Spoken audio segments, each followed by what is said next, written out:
Fortunate situation there. Now to one and only exclusive, a crash involving 3 children, sending 3 to the hospital. And one of the victims, an 11-year-old suffering from serious injuries. Local 10 News reporter Ian Margle is live at the hospital where they're being treated tonight. Ian. This was a very scary start to Christmas Day for this family. They were taking a joyride in the neighborhood in a cool vehicle that they were really just having fun in this morning. And then that crash happened. Now 3 people are in the hospital. A mess of metal after a terrifying crash Friday morning in Opa Locka. These 3-wheeled vehicles, a Polaris Slingshot and a Vanderhall Venice Roadster, colliding and sending 3 people to the hospital. It all started early Christmas morning when a man who goes by the nickname Pooh and his friend started giving kids rides through the neighborhood streets. Pooh, who's in his 30s according to family, was behind the wheel of the red Vanderhall and had his 11-year-old cousin next to him. In the Slingshot, a little girl sat next to Pooh's friend.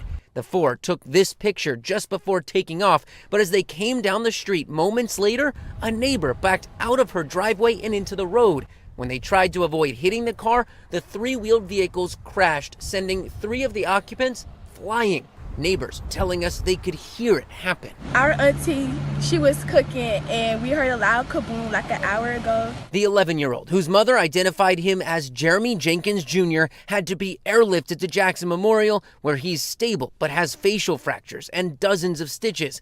Pooh and his friend were also rushed to Jackson Memorial, where we're told Pooh has a broken arm and is in a medically induced coma, and the friend had to be rushed into surgery. Incredibly, though, that little girl was unhurt and walked away from the crash without a scratch.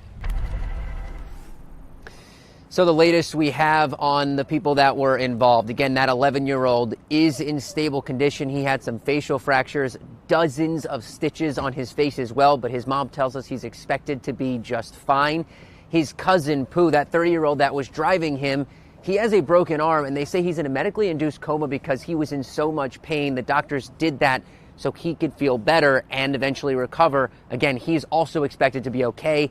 As for his friend who is driving the Slingshot, we only know that he was rushed into emergency surgery. We have not been able to get a condition update on him.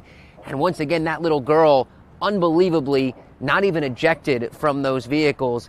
She is doing just fine this evening. We're live in Miami. I'm Ian Margle, Local 10 News. All right, thanks, Ian.